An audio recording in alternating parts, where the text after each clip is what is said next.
s'il vous plaît.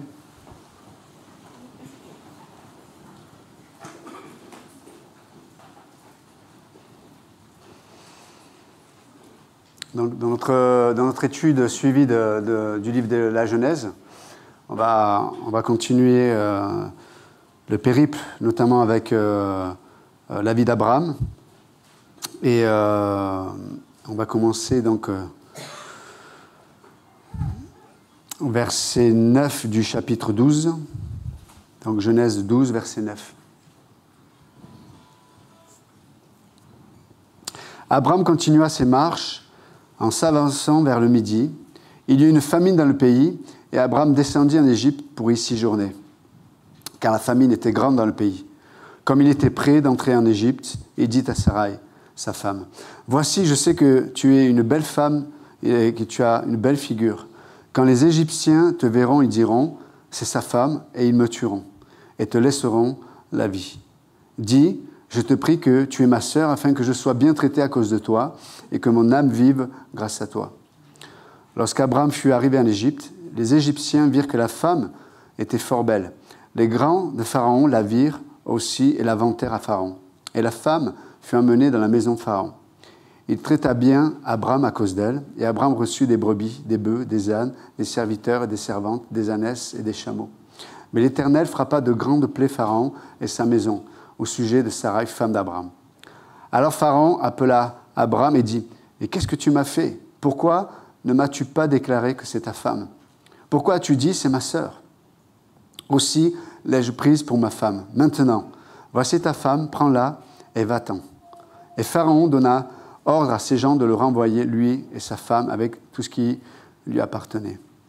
Verset 1, chapitre 13. Abraham remonta d'Égypte vers le midi, lui, sa femme et tout ce qui lui appartenait, et Lot avec lui. Abraham était très riche en troupeaux, en argent et en or. Il dirigea ses marches du midi jusqu'à Béthel, jusqu'au lieu où était sa tente au commencement, entre Béthel et Haï, et au lieu où était l'autel qu'il avait fait précédemment. Et la fin du verset 4. Et là, Abraham invoqua le nom de l'Éternel. Père Céleste, merci encore de continuer de nous parler de toi, de ton œuvre, de ta pensée, de ta sagesse et de ce que tu veux opérer à travers ton Église dans ce monde. Dans le bon nom de Jésus, nous prions. Amen. Vous pouvez vous asseoir. Merci.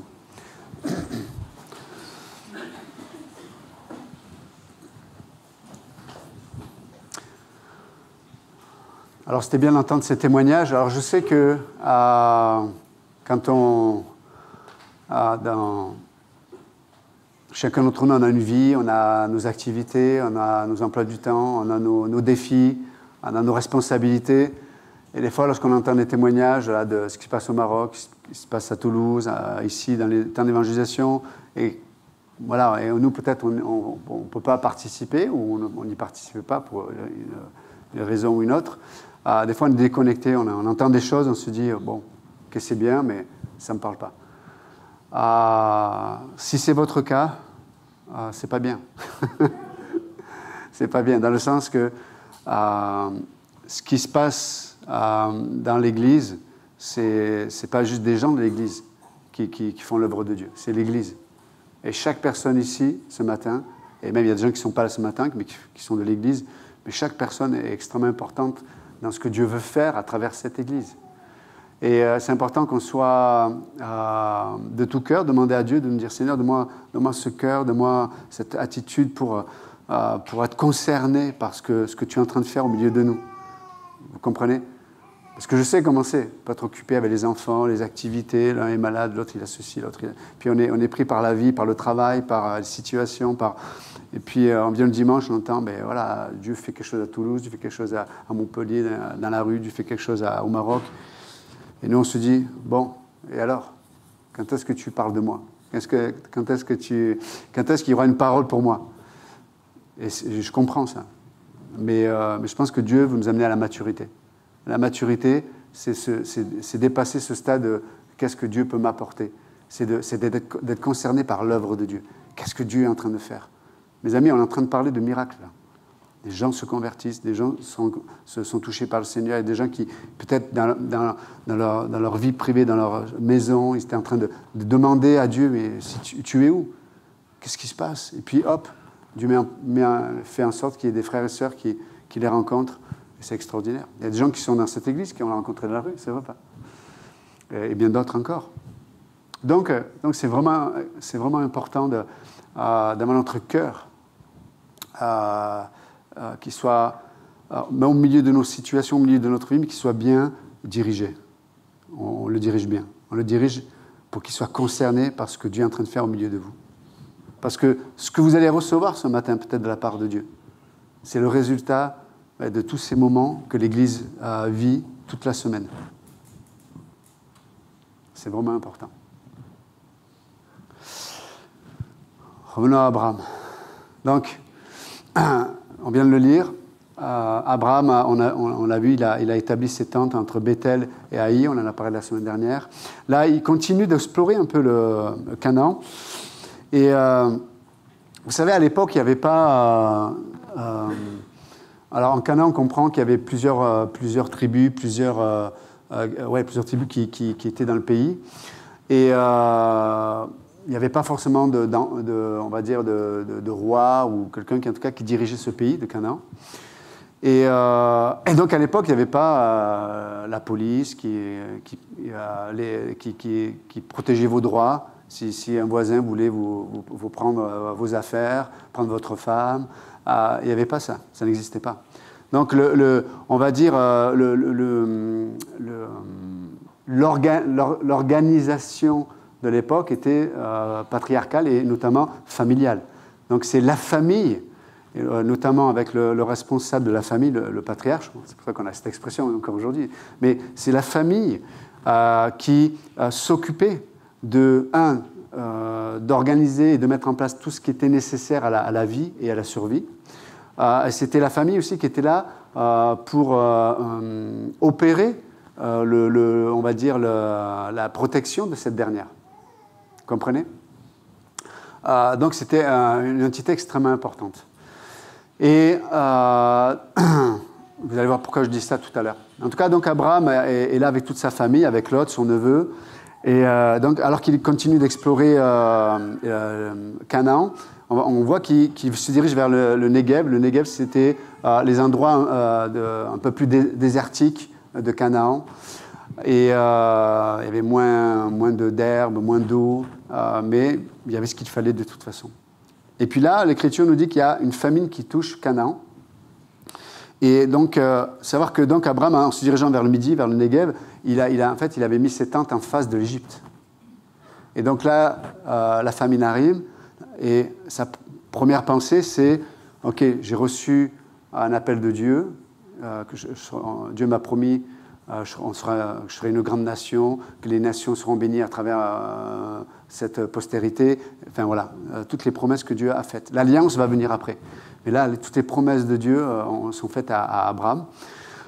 Donc, et en plus, il est le garant, en fait, de tout ce qui concerne la protection et la direction de toute la famille.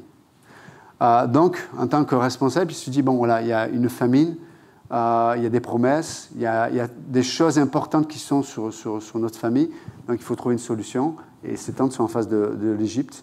Il va aller en Égypte, parce qu'en Égypte, à la différence de Canaan, ils avaient le Nil, qui lui n'avait pas besoin de la pluie pour pouvoir pourvoir à tout ce qui était, on va dire, l'agriculture, pour pouvoir se nourrir, etc.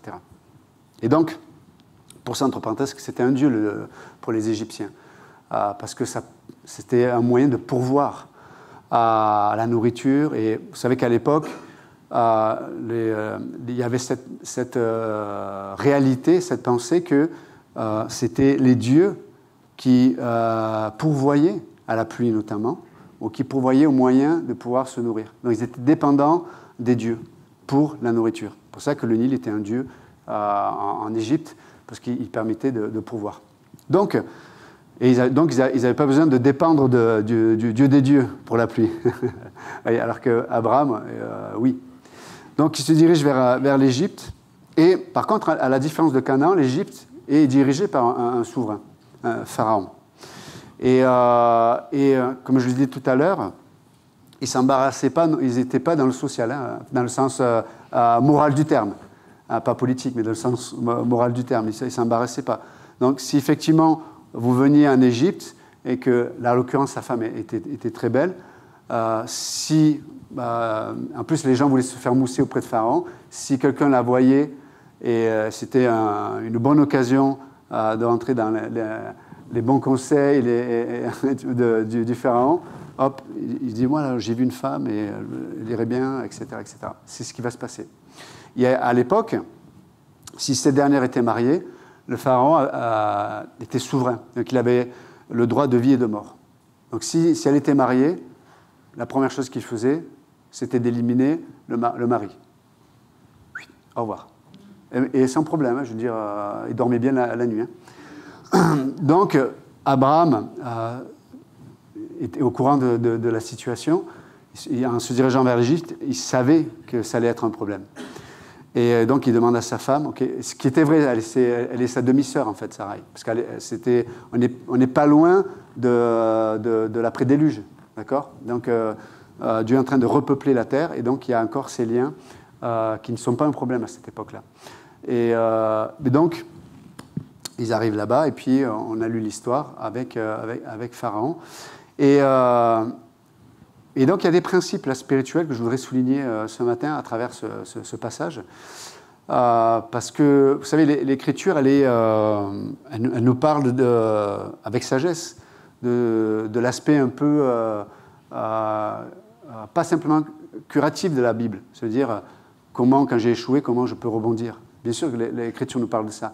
Mais la Bible est aussi préventive. Ça veut dire qu'elle nous enseigne des choses pour nous prévenir aussi de certains dangers, de certaines réalités, de certaines, on va dire, faiblesses dans la nature humaine.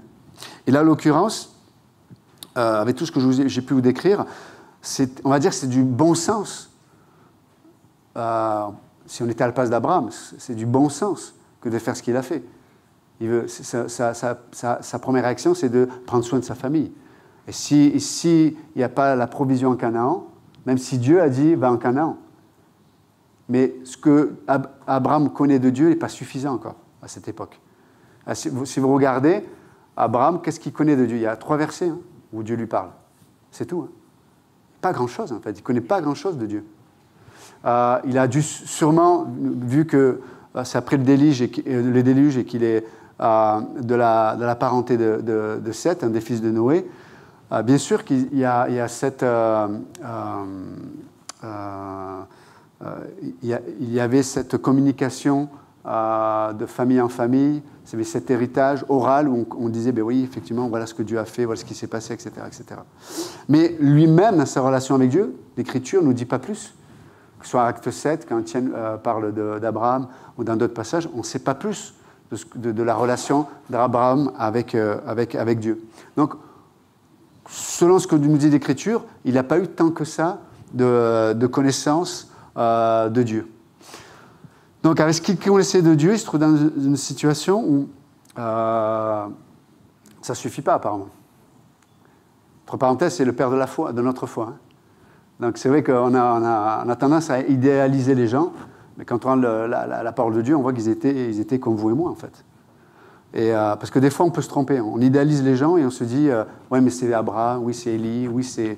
et nous, on peut se trouver des excuses là-dessus. Non, il était comme vous et moi. Donc là, le bon sens, la famine, le besoin, leur tente en direction de l'Égypte. Et ça, c'est premier principe. Faisons attention où est-ce qu'on place nos tentes.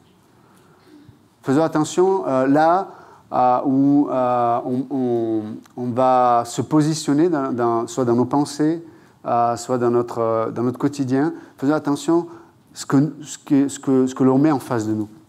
Ce que je veux dire par là, l'Égypte, bien sûr, dans l'Écriture, représente la plupart du temps le monde, le système du monde, avec son organisation, avec ses principes, avec ses provisions, etc., etc., etc.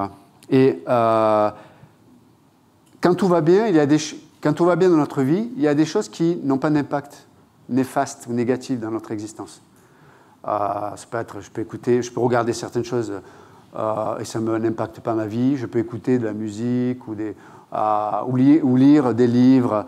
Nous, en France, on aime bien lire, enfin, ça dépend. Et à une certaine époque, on aimait bien lire des romans. Je sais que les femmes, en général, elles aiment les romans à l'eau de rose. Charlie a vu Mignonnette. Je sais qu'il n'y a pas de Mignonnette. Et il y a tout, et tu lis le livre entre Charlie et Mignonnette. Et puis, et à la fin, avec toute une péripétie, à la fin, ils se rencontrent et la vie est belle. Mais et quand tout va bien dans notre existence, peut-être ça n'a pas d'impact. Mais quand il y a des moments dans ma vie où ça ne va pas, où je peux me dire, je me sens seul, peut-être si je ne suis pas marié, peut-être si je suis marié, peut-être ça ne se passe pas bien avec mon mari ou ma femme. Là aussi, je peux vivre quelque chose de difficile. Et puis, je suis là, peut-être avec mon roman, et c'est une histoire d'amour, et c'est beau. C'est ça la vie, c'est ça. Et donc, sans m'en rendre compte, j'avais mis mes tentes devant l'Égypte. Et puis je vais au boulot, et puis il y a Charlie. C'est pas le même du livre, mais vous comprenez. Il ressemble à Charlie. Il est là, il est gentil. Est-ce que je t'offre un café? Qu'il est gentil avec moi, parce qu'à la maison, je n'ai pas le même. À la maison, il laisse traîner ses chaussettes, on s'engueule, c'est compliqué. Ah, Charlie, il est là. Et de fil en aiguille, on est dans le lit de Charlie. Charlie! Personne ne s'appelle Charlie, j'espère. Si vous appelez Charlie, je m'en excuse. Et puis l'histoire de Charlie finit mal. Parce qu'il y a des blessures, parce qu'il y a la culpabilité, parce qu'il y a des liens qui se font. Et il y a une destruction dans l'âme de la personne qui commence à opérer profondément. Mais vous avez vu, ça a commencé parce que où est-ce que j'ai mis mes tentes? Abraham a placé ses tentes en face de l'Égypte. Quand tout allait bien, il n'y a pas de problème. Mais la famine arrive. Et mes amis, la famine arrive dans nos vies. Il y aura des moments où tout n'ira pas bien. Il y aura des moments où on se posera des questions. Il y aura des moments où on sera sujet au doute. Il y aura des moments où on sera sujet à nos faiblesses. Il y aura des moments où tout ce qui était, on va dire, notre sécurité pourra s'effriter. Et là où on regardera en face de nous, ça pourra être l'endroit où on va placer nos tentes, notre direction. C'est un principe que l'Écriture nous donne. Et Dieu nous demande de faire attention à ça. L'Écriture nous donne une sagesse, nous dit, mais Job a fait un vœu avec ses yeux. On voit ça dans le livre de Job. Il a fait un vœu avec ses yeux pour ne pas regarder certaines choses, notamment les femmes. Je fais un vœu avec mes yeux, je ne veux pas... parce que quand tout va bien, je vais pouvoir gérer ça dans mes pensées. Mais il y aura des moments peut-être où ce sera plus difficile. Et combien d'hommes aujourd'hui ont des addictions dans la pornographie, dans des relations illicites, dans leurs pensées, parce qu'ils n'ont pas fait ce pacte avec leurs yeux. Et aujourd'hui, ils souffrent. Aujourd'hui, ils ont des relations difficiles avec les femmes aussi. Parce qu'il y a toujours ces pensées qui les hantent. Ça peut être vrai pour des femmes aussi. Où est-ce qu'on nous plaçons? Quelle est la direction des tentes? Dans quelle direction elles regardent? Ça, c'est vraiment important. C'est vraiment important. C'est le premier principe. On a vraiment besoin d'avoir de la sagesse dans notre vie. Quand tout va bien, oui, mais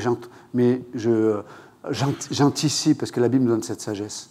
Je suis avec les bonnes personnes, je regarde les bonnes choses, j'écoute les bonnes choses. C'est pareil, si je passe mon temps à lire des livres de philosophie où les auteurs sont tous agnostiques ou athées et qui nous disent les raisons pour lesquelles je ne dois pas croire, quand tout va bien, peut-être ça n'a pas d'impact. Mais quand tout va mal, vous pensez quoi? Vous pensez que ça va nourrir votre foi, ça?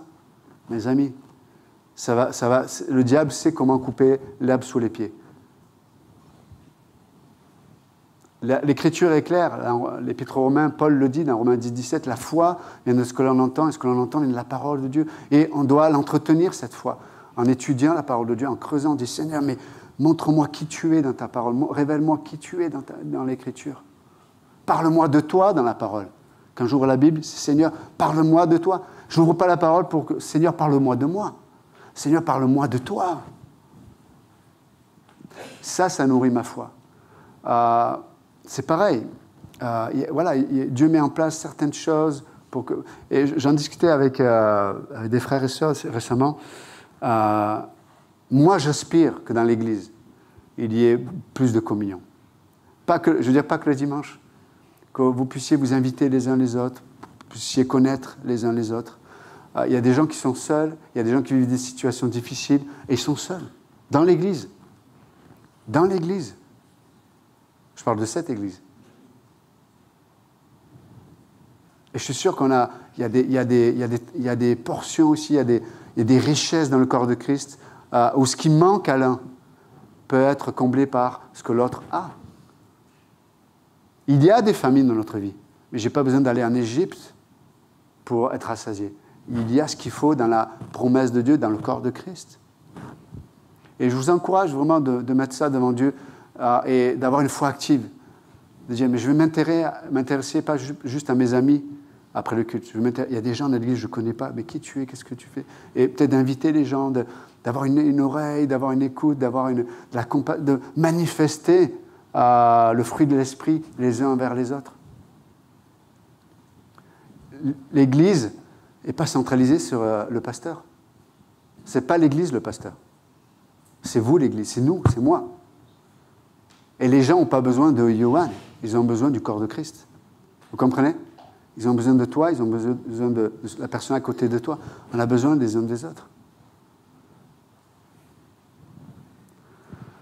Et si le corps de Christ ne répond pas à l'appel de Dieu là-dedans, les gens vont chercher ailleurs. Les gens vont aller en Égypte. Et puis on va être comme des bons chrétiens légalistes. T'as vu lui? T'as vu elle? Ce qu'elle fait, avec qui elle est? Tu peux dire ce que tu veux, mais peut-être que tu n'as pas été disponible pour investir dans la vie de la personne. Vous êtes avec moi? Et c'est facile de condamner les gens. Mais peut-être peut-être en tant qu'Église, on a manqué de ce qu'il fallait pour l'autre. Donc vraiment, c'est important. Là où nous plaçons nos tentes, là où nous plaçons. Je préfère placer mes tentes en direction du besoin des gens. On a parlé avec Didier il n'y a pas longtemps. On disait dans Matthieu 11, 28, « Venez à moi, vous tous qui êtes fatigués, chargés, je vous donnerai du repos, etc. etc. » Je pense que j'en prêcherai ça jeudi, mais l'idée est là. Jésus dit, mais déchargez-vous sur moi de vos fardeaux. Mais prenez mon joug sur vous. Des fois, on vient avec nos fardeaux à Jésus, on les pose au pied de Jésus, mais on ne prend pas le joug et le fardeau qu'il a pour nous. Et comme le vide n'existe réellement pas, même le vide n'est pas vide. Mais comme le vide n'existe pas, qu'est-ce qui se passe? Comme je n'ai pas pris le fardeau et le joug que Jésus me propose, je reprends le mien. Et je repars. Par contre, si je dépose mes fardeaux à Christ et que je prends le sien, il n'y a plus de vide. Et je n'ai pas besoin de reprendre les miens. Vous êtes avec moi? Et donc, admettons que si mon fardeau, c'est la solitude, je dépose mon fardeau à Christ concernant ma solitude. Et c'est vraiment quelque chose qui peut être très douloureux.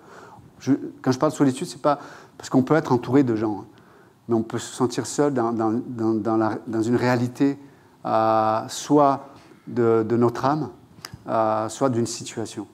Et on a besoin d'avoir des frères et sœurs, d'avoir des oreilles, d'avoir une communion, d'avoir quelqu'un qui n'est pas simplement comme un psychologue qui me fait asseoir sur un fauteuil, qui me dit « Je vous écoute ». Ah ok, non, je comprends. Non, je comprends. Ça fait 80 €. Enfin, 200, ce n'était pas remboursé par le Sécu. Non, les gens ont besoin, oui, d'une oreille, mais d'une oreille exercée d'abord à la parole de Dieu. Ah oui, non, j'entends, je comprends. Mais regarde, regarde. Ah, wow. Regarde ce que l'Écriture dit. Et la relation se transforme en communion. parce qu'il y a la parole de Dieu entre nous. Vous voyez? Et c'est ce dont on a besoin. C'est ce dont on a besoin. Parce que après avoir parlé ou après avoir passé un temps avec un frère ou une sœur, je sors de là avec le fardeau, le joug de Christ. C'est-à-dire sa provision, sa personne, ses promesses. Vous êtes avec moi? Parce que oui, on a discuté, au début, c'était oui, la personne est intéressée par ce que je vis, etc. Mais à un moment donné, on a amené Christ au milieu. Parce que si on n'amène pas Jésus-Christ au milieu, bien sûr qu'on aura pu passer un bon temps, on a dit ce qu'on a déballé, mais on repart chez nous avec la capacité de recharger la mule. Mais quand il y a eu communion, lorsqu'on a rencontré Christ ensemble, on a rencontré la personne de Christ dans la relation qui est devenue une communion. Wow, on a vécu quelque chose ensemble avec Dieu. C'est pas extraordinaire? Donc, premier principe, c'est vrai, où est-ce que je place mes tentes? Même si c'était dans le Negev, un milieu sec, un milieu aride. Et la vie est comme ça des fois.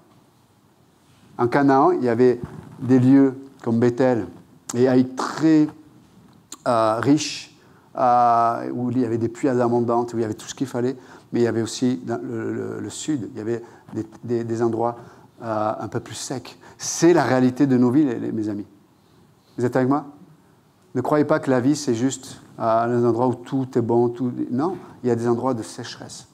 Et Dieu ne les enlèvera pas, ça fait partie du pays. Vous êtes avec moi? Ça fait partie du pays.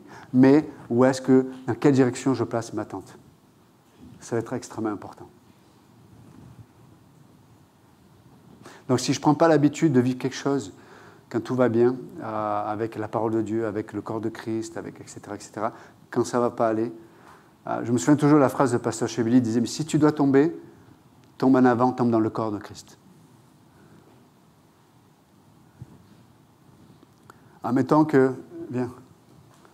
il représente le corps de Christ. Si je tombe, s'il est en face de moi, si j'ai pris l'habitude d'être, si j'ai pris l'habitude qu'il soit, voilà, on passe du temps ensemble, il représente le corps de Christ. Il est beau le corps de Christ. On passe du temps ensemble, etc. Mais un jour, je suis faible, et là, si je tombe, il est là. Je fais attention, parce que j'ai un peu grossi en ce moment, ma femme fait la bonne cuisine. Il est là. Mais si je ne prends pas l'habitude, bien sûr, on a une relation, mais elle est comme ça.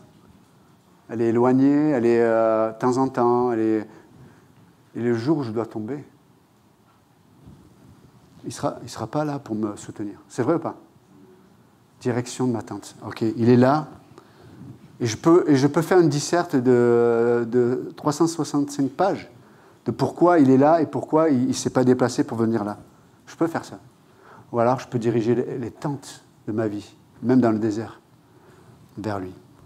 Il est là, et là je me mets là. Vous comprenez? Je me dirige face à la provision que Dieu a pourvue depuis toute éternité. Merci. Merci, c'est un joli corps de Christ, c'est bien. Donc c'est vraiment important.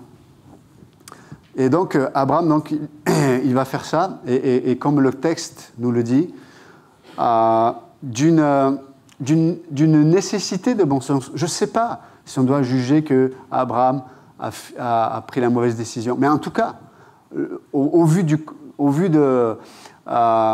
contexte dans lequel ça allait l'amener, je pense que c'était une mauvaise décision. Vous comprenez? Donc lui, dans son bon sens, il dit, je veux protéger ma famille, etc., etc. Mais en le faisant, en allant en Égypte, du coup, ça va amener un compromis. Un compromis va amener un péché. On a dit récemment que le compromis, c'était diluer la vérité. La vérité est là, mais on l'a dilué. Oui, c'est ma demi-sœur. C'est pas faux, mais c'est pas vrai non plus. Parce que le jour où elle est devenue ta femme, elle n'était plus ta demi-sœur. Vous comprenez? Donc, et vous voyez, quand on dirige de la mauvaise façon la direction de nos tentes, et qu'on prend des décisions qui sont de bon sens, qui sont logiques, mais qui ne sont pas selon la sagesse de Dieu. Vous êtes avec moi? Ce n'est pas sage selon la sagesse de Dieu. Oui, c'est logique, oui, peut-être c'est... Ben oui, vu ma situation, il faut faire ça. Ouais, mais ce n'est pas peut-être ce que Dieu veut que tu fasses. Ouais, mais alors tu veux quoi? Tu veux que je reste dans le désert? Tu veux que je reste dans le Negev? C'est la famine? Tu veux que je meure? C'est ça? Des fois, on pense comme ça, on s'énerve. Moi, je ne suis pas énervé ce matin, je suis calme. Mais, et il dit, mais attends, est-ce que tu crois que je ne suis pas capable de pourvoir dans la sécheresse? Oui, il y a de la famine, mais est-ce que tu crois que je ne suis pas au-dessus de la famine? Et vous savez, je reviens un peu à ce que je disais tout à l'heure, des fois, ce que l'on connaît de Dieu n'est pas suffisant pour le croire au milieu de notre désert ou de la famine. Ce que je veux dire par là, c'est que je ne veux pas jeter la pierre à Abraham, parce que c'est trop facile. Dire, ouais, quand même, hein. Ouais, mais nous, on est à l'extérieur, nous, on lit le livre. C'est un peu comme les gens qui regardent un match de foot, qui disent aux joueurs comment ils devraient jouer. Et tu les mets sur le terrain, ils font 5 minutes et tu appelles l'ambulance. Ils sont à moitié morts. Vous comprenez? Donc, des fois, on est comme ça, on lit la Bible, on dit, Abraham, non, mais non, c'était moi. Mais on est Abraham. Il y a des fois, ce que l'on connaît de Dieu, ce que l'on sait de Dieu, c'est un peu court, c'est pas suffisant dans la situation. Et on voit que Dieu ne va pas le condamner. Dieu ne va pas juger Abraham pour ça. Même on va voir, il y aura des conséquences, tout ça. Mais ce que je veux dire, c'est que c'est pour ça qu'on a besoin du corps de Christ. Parce que des fois, ce que je sais, ce que je connais de Dieu n'est pas suffisant. Mais peut-être que ce que toi tu connais, ce que toi tu sais de Dieu, va m'aider à rester dans le désert pour atteindre la provision de Dieu. Parce que toi, tu es passé peut-être par là aussi. Peut-être pas la même situation, mais tu as rencontré Dieu dans une situation de désert, une situation de sécheresse. Et ça peut garder nos vies d'aller dans une direction où automatiquement il y aura des compromis. Automatiquement, dans le compromis, on va toujours sacrifier l'autre. L'autre, ça peut être Dieu aussi. Parce que dans le compromis, on peut sacrifier notre premier appel, c'est de le connaître. Dans le compromis, on peut sacrifier l'appel de Dieu sur notre existence. J'en parlais il y a quelques temps avec des jeunes hommes. Là. Je dis, mais j'ai vu ça fait... 2020 ça fait 26-27 ans que je suis chrétien. J'en ai vu. Tu sais, le personne âgée, là. J'en ai vu, moi. Oh. Mais honnêtement, j'ai vu des gens qui avaient un appel, qui avaient vraiment la main de Dieu sur leur vie, mais ils sont allés en Égypte. Le travail, la famille, les enfants, le ceci, le cela. Il y aura toujours quelque chose. Et ce bon sens, cette logique-là, a fait qu'ils sont entrés ils ont dilué la vérité. Ils ont dilué ce que Dieu avait pour eux, l'appel que Dieu avait sur leur vie. Donc faites attention à vos décisions. Faisons attention où on place les cordages de notre tente. Il y a des pensées aussi. Il ne faut jamais s'y arrêter. Ce que je veux dire par là, si... vous savez, dans notre culture, on a la pensée de « si je t'invite à manger, moi je me sens redevable de t'inviter à manger ». Est-ce que c'est pas comme ça un peu? Mais moi, je n'ai pas cette culture-là, je suis désolé. Si vous m'invitez à manger, ne pensez pas que je vais vous inviter à manger. Je vais me régaler d'être avec vous, mais... Parce que si je devais inviter toutes les personnes qui m'ont invité, mon emploi du temps est déjà fini. Mais c'est vrai que c'est culturel, mais ce n'est pas biblique. Bibliquement, si on offre quelque chose à quelqu'un, ce n'est pas en vue d'eux qui me rend l'appareil. Vous êtes avec moi? Ok, j'ai envie de passer du temps avec toi, je t'offre ce repas, mais je n'attends rien de toi. Vous voyez? C'est la grâce, exactement. Mais inconsciemment, on a cette pensée-là. Je t'invite, tu ne m'invites pas, d'accord. Tu verras la prochaine fois que je t'inviterai. À la prochaine ère des dinosaures. Vous voyez, on est comme ça. Mais ça, c'est quand on pense comme ça, c'est qu'on place nos tentes au mauvais endroit. Parce que quand ça ne va pas aller bien, quand tout va bien, on se dit, il ne m'a pas invité, c'est pas grave. Et quand ça ne va pas, ouais, t'as vu, lui? Ouais, il m'a invité. Ouais, il m'a pas invité, regarde. T'as vu? Et on commence à juger les gens. C'est vrai ou pas? Certains disent oui, c'est vrai, je sais. Et vous voyez, on a placé nos tentes dans la mauvaise direction. Mes amis, ce qui nous préserve de tout ça, c'est la parole de Dieu. Elle nous préserve de ça. Et parce que quand on place nos tentes dans la direction de l'Écriture, on va rencontrer la provision de Dieu. Pas une provision naturelle. Je t'ai donné, tu me donnes. Mais peut-être je t'ai donné gratuitement à toi, à toi, à toi, à toi. Et c'est juste, voilà, ça me fait plaisir. Voilà, juste je fais ça. Mais Dieu va amener une provision peut-être d'un autre endroit. Peut-être c'est quelqu'un que je n'ai jamais considéré dans le corps qui va me faire du bien au moment où je vais aller mal. Combien de fois c'est arrivé? Donc, je vais finir avec cette pensée-là. Donc voilà, ne plaçons pas, même s'il y a des endroits rocailleux, désertiques dans notre vie, et il y en a, ne plaçons pas nos tentes en direction de l'Égypte. C'est la leçon de ce matin. C'est simple. Et donc pas de Charlie, pas de tu m'invites, je t'invite, nous nous invitons, il s'invite. Non, pas de ça. On place de la bonne façon nos tentes, dans la bonne direction. Père Céleste, merci encore ce matin pour ta parole, merci pour le corps de Christ, merci pour ta sagesse aussi à travers ta parole, Père. Te prions que ça puisse faire une œuvre dans nos vies afin que nous puissions te connaître, toi, le seul vrai Dieu. Merci de faire du bien à ton peuple ce matin et que nous puissions reconnaître qui tu es, Seigneur. Viens au secours de nos faiblesses, de nos manquements, et notamment nos manquements te concernant. Des fois, nous réalisons que nous ne te connaissons pas de la bonne façon pour les situations que nous vivons. Nous te prions, Père, de nous aider au milieu de nos faiblesses.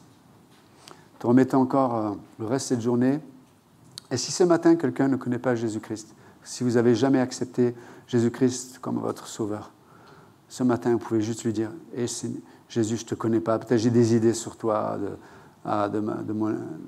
J'étais peut-être, je suis né dans l'église ou j'avais une idée de ce que la société, ma culture me disait de toi.